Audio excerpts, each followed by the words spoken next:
Imagine this. You're sitting at a dinner table surrounded by people who laugh easily, share stories without flinching, move through life like it owes them something beautiful. The food is warm.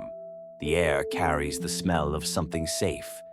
And yet, you feel like a ghost in your own skin. You smile, but it's calculated. You laugh, but it doesn't touch your eyes. You watch the conversation unfold like a scene from a play, one you weren't given a script for. You're not in the moment, you're studying it, trying to get it right, trying not to mess up, trying to be, what? Normal? Enough? And then it hits you. You've never really felt at home inside yourself. Now imagine that this feeling, the vigilance, the emotional detachment, the constant need to perform stability, has been with you so long, you stopped noticing it. It became background noise, a way of being. It became you. But what if it wasn't always this way? What if the way you overanalyze, the way you avoid conflict, the way you chase perfection or disappear into people-pleasing wasn't just your personality? What if those were once survival strategies, and now they've become your identity? We like to think of trauma as something loud, a car crash, a war zone, a scream in the night. But trauma is often silent. It's the bedtime story no one read, the apology you never got, the fear you learned to hide so well, even you forgot it was there. You didn't just experience pain. You adapted to it. You made room for it in your nervous system, your choices, your voice, your posture, your beliefs. And over time, those adaptations calcified, until you mistook them for your personality. Maybe you pride yourself on being hyper-independent, but it's just that no one ever came when you called. Maybe you're the funny one, always cracking jokes, because being laughed with felt safer than being judged. Maybe you're the helper, the fixer, the one who always says yes, because love once felt conditional on how useful you were. These aren't quirks. These are coping mechanisms wearing a mask called me. And here's the paradox no one talks about. The very things that kept you safe are now keeping you stuck. They protected you once, now they limit you. But you've lived in them so long, unlearning them feels like death. Like shedding armor you no longer need, but forgetting that your skin has never known the wind. So you stay armored. You call it strength. But it's exhaustion.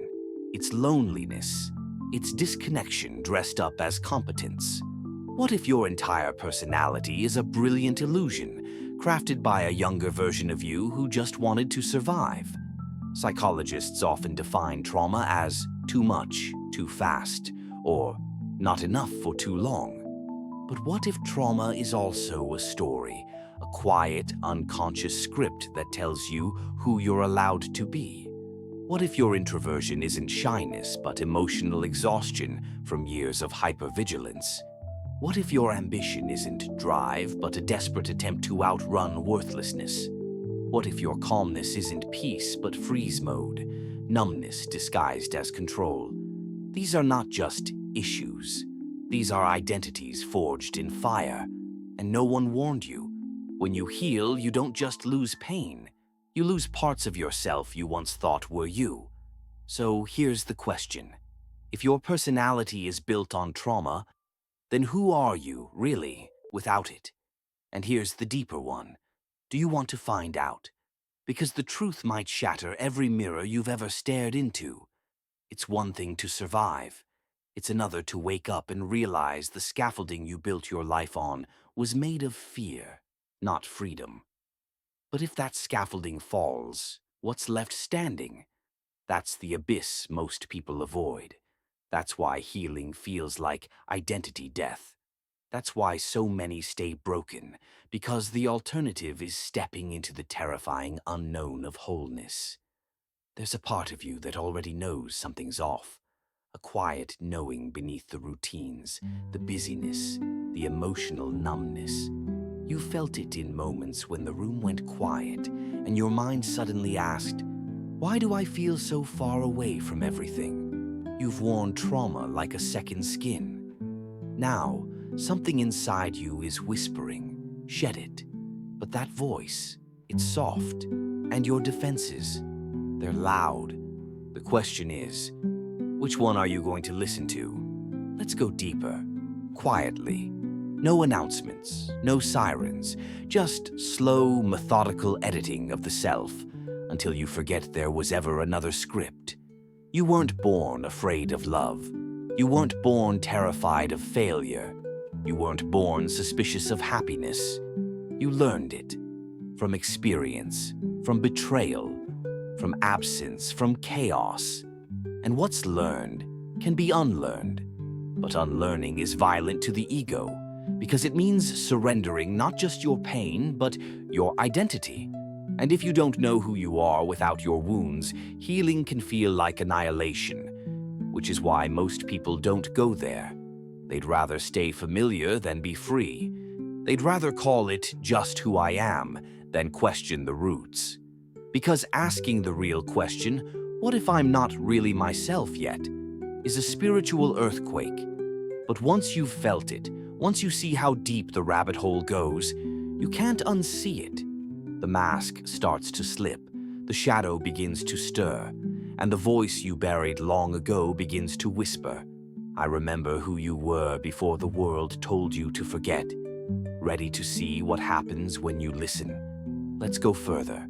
You wake up every day and put on clothes, not just fabric, but identity. A set of responses, defenses, habits, expectations, stitched together not from who you are, but from who you had to be.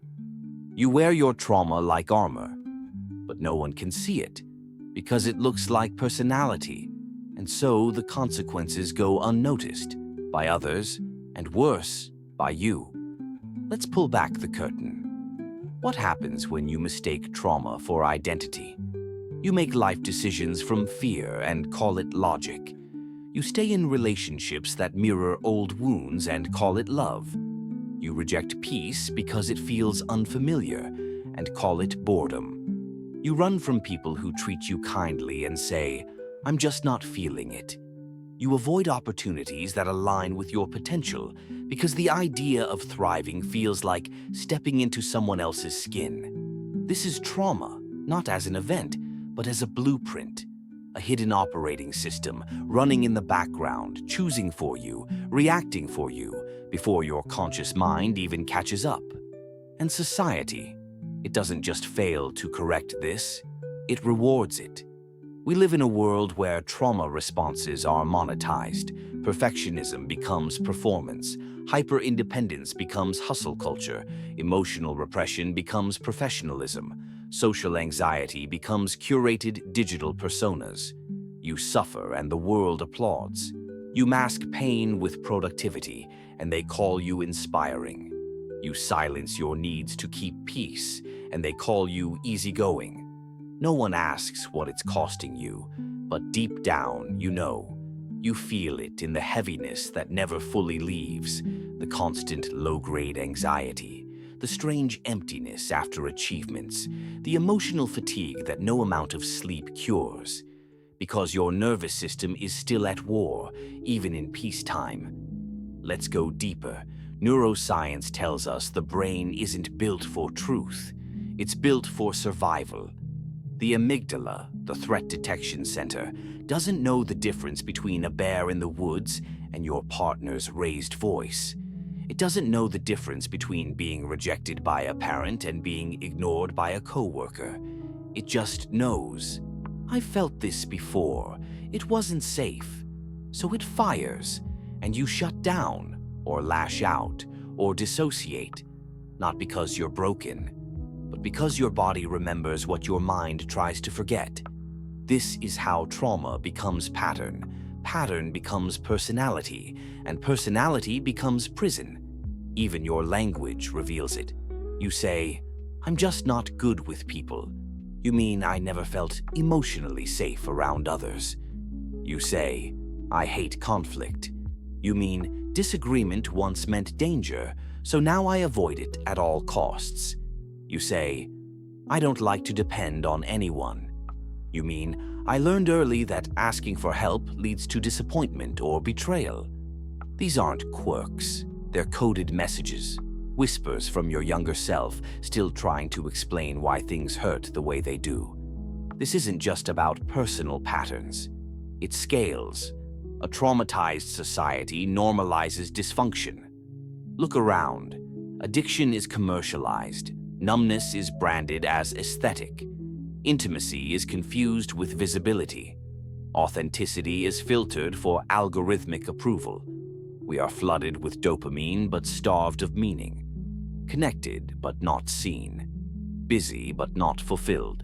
Performing mental health but terrified of actual vulnerability. And when someone dares to feel deeply, they're labeled too much. When someone sets boundaries, they're called difficult. When someone breaks down, they're told to be strong.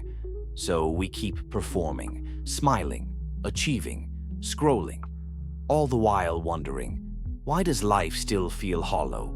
Because you can't build wholeness on a fractured foundation. You can't create a fulfilling life with a self that was never allowed to be fully alive. Let's look at one of the deepest consequences: self-betrayal. When trauma becomes your personality, you abandon the parts of yourself that don't fit. The messy parts, the emotional parts, the parts that weren't acceptable in your origin environment. You become a self-curated version of who you think the world wants. And the real you, the one that feels deeply, the one that dreams wildly, the one that speaks truth even when it trembles, that version gets buried, under shame, under roles, under fear of being too much. So you end up successful but disconnected, popular but unknown, functioning but hollow. And you tell yourself, I should be happy, I have everything I wanted. But it's not everything you wanted. It's everything your trauma let you believe you were allowed to want. The scariest part. This feels normal because when trauma is all you've ever known, anything healthier feels foreign. Peace feels suspicious. Consistency feels boring. Kindness feels manipulative. Love feels unsafe. So you self-sabotage, not because you're broken, but because your nervous system doesn't trust the calm. You've confused survival mode with your personality, and breaking that illusion requires something most people fear more than pain: uncertainty. Here's the truth most avoid. To heal, you must be willing to let go of who you think you are.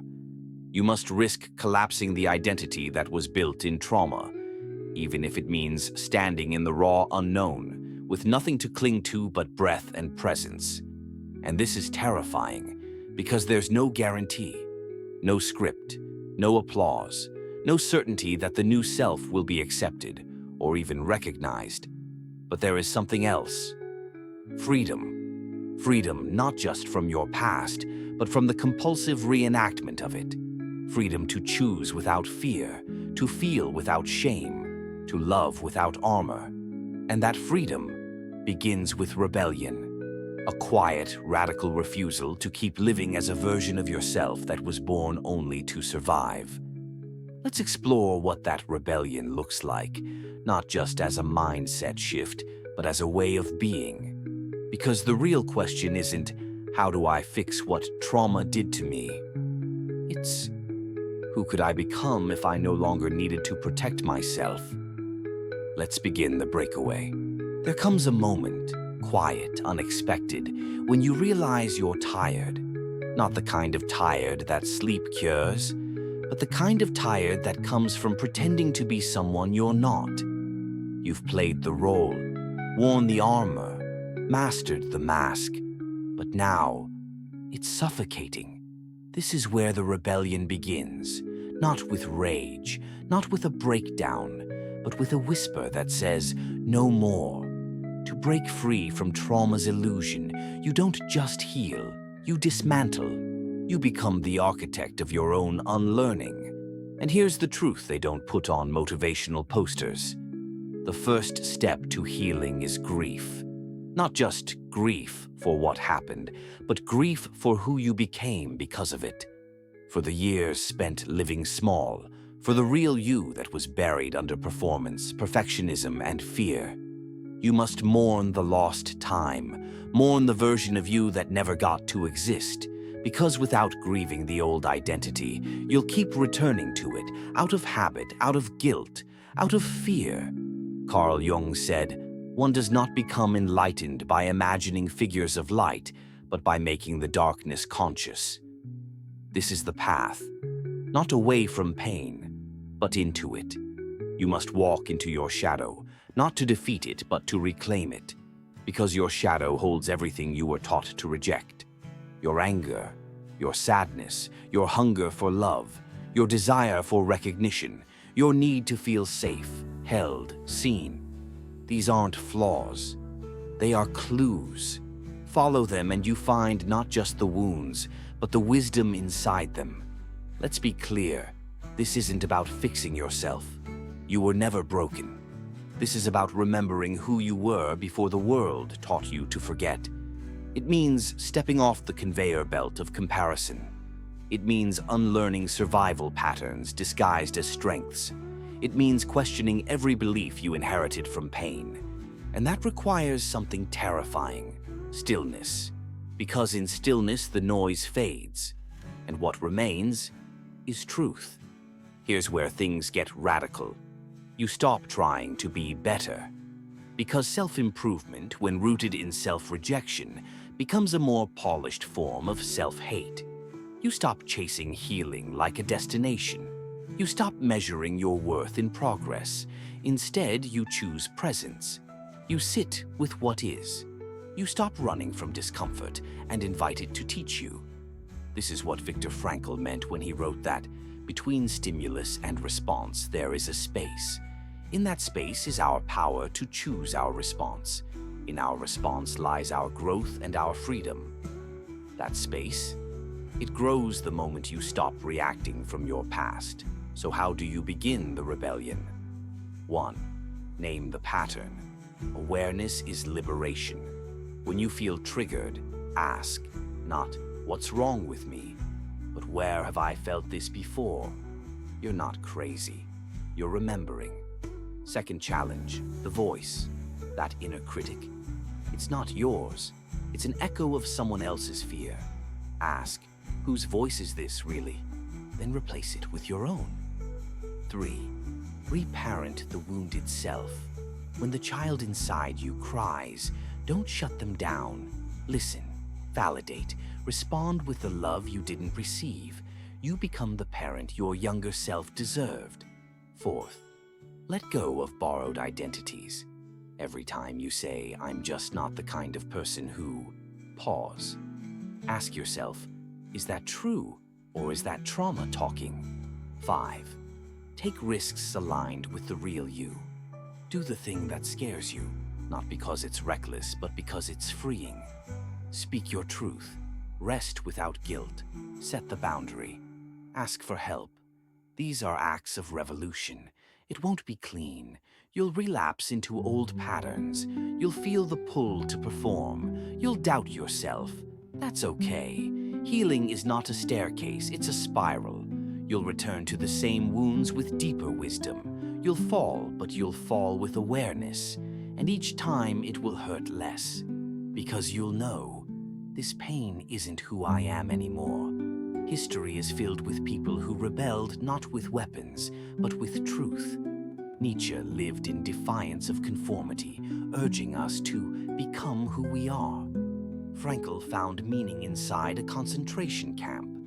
Jung stared into his unconscious and came back with maps of the soul. Gabor Mate teaches that addiction isn't the problem, it's a response to pain. These were not just thinkers, they were rebels of the psyche. You are no different. Your rebellion might not look dramatic. It might just be you choosing rest, or joy, or boundaries, or softness. It might be you saying, "I no longer exist to be digestible." And that, in a world built on suppression, is a revolution. Here's what they won't tell you. When you start becoming your real self, you'll lose people. But you won't lose yourself. And the people who remain, they'll love you for who you are. not who you've been pretending to be. That's the cost. That's the risk. That's the point. Because freedom isn't found in becoming more acceptable. It's found in becoming whole. Now you're standing on the edge. You've seen the truth. You've felt the pull. You can go back, shrink, number performance, or you can step forward into the unknown, into your own skin, into the version of yourself that existed before fear put up walls. The choice is yours, but if you choose to step forward, let me show you what's waiting on the other side. You thought the battle was with your past, but here, at the threshold of truth, you see it clearly. The real battle has always been between who you were taught to be and who you truly are. And for the first time, you understand. Healing isn't about returning to normal, because normal was never your truth. It was survival. It was armor. It was silence dressed up as stability. Now the armor is cracking, and beneath it, there's something ancient, raw, and luminous. A self that existed long before the pain. A self that never needed fixing, just witnessing. The ultimate truth is this: you are not your trauma, but you've been living as if you were. You've mistaken your coping mechanisms for character traits, your emotional numbness for maturity, your detachment for wisdom, your endless doing for purpose. You've built a life around protecting wounds that were never yours to carry. And somewhere along the way, you forgot that protection is not peace. You were never meant to live this small, to smile with half your face, to dream with half your heart. And yet, everything in the world convinced you that safety was more important than aliveness. So you split, you adapted, you endured. But you're not here to endure. You're here to remember. Imagine standing in front of a mirror, not the kind that shows your face, the kind that shows your essence. And in that mirror, for the first time, you don't see your trauma. You don't see your mistakes. You don't see your defenses. You see you. Not the you that was shaped by expectation, not the you that performs to avoid rejection, not the version curated for approval or survival. Just you, unedited, unashamed, unafraid. You see a being capable of immense feeling, capable of rage without destruction, capable of grief without drowning, capable of joy that doesn't need permission, capable of love that doesn't demand proof. And that recognition hits you like thunder. This is who I was before I became what the world required. Let's take it further. The world is obsessed with becoming successful, becoming healed, becoming valuable. But maybe the real transformation isn't about becoming. Maybe it's about returning to what is already inside you, returning to the voice that was silenced, to the body that was ignored, to the feelings that were pathologized, to the truth that was buried under years of trying to be enough. And when you return, you don't find a void, you find power, not the power to dominate, but the power to choose, to feel, to exist without apology. Nietzsche once wrote, "He who has a why to live can bear almost any how." But what if your why was stolen by trauma? What if your purpose was replaced with proving? What if your dreams were swapped out for survival goals? What if your fire was redirected into pleasing, achieving, or disappearing? Then the real how is this. You reclaim your why. You stop asking, "What do I need to do to be worthy?" And you start asking, "What does my soul remember that I've forgotten?" Because the self that emerges after healing is not the same self that entered. It's deeper, wilder, more intuitive, more whole. And sometimes what looks like breaking down is actually breaking open. Let's revisit the central paradox. You built your personality to survive, and now you must let parts of it die to truly live. This is not an easy path. There's grief in growth, there's fear in freedom, there's confusion in clarity. But beyond that, beyond the chaos and the unraveling, is a peace that doesn't depend on circumstances, not the fragile peace of avoidance, not the fake peace of people-pleasing, but a grounded, rooted peace that says, I am safe to be who I am. This is the final, most powerful realization. You are not your past. You are the awareness that outlived it. Your trauma was a chapter, not your title, not your genre, not your whole story. And you get to write what comes next, not from defense, but from desire, not from pain, but from possibility. You get to be soft without being unsafe. You get to be seen without being consumed. You get to speak without being silenced. You get to love yourself without a reason. So what now? Maybe now you slow down. You sit with the feelings you've buried. You breathe without running. You forgive, not because they deserve it, but because you do. You begin again, not as a project, not as a performance, but as a person finally allowed to be whole. And as you rise, broken open but rising still, you carry something sacred, not perfection, but presence, not confidence, but clarity, not a new identity, but a return to your original one. And in that return, you remember the most revolutionary truth of all. I was never too much. I was never too broken. I was never too late. I was always becoming exactly who I was meant to be.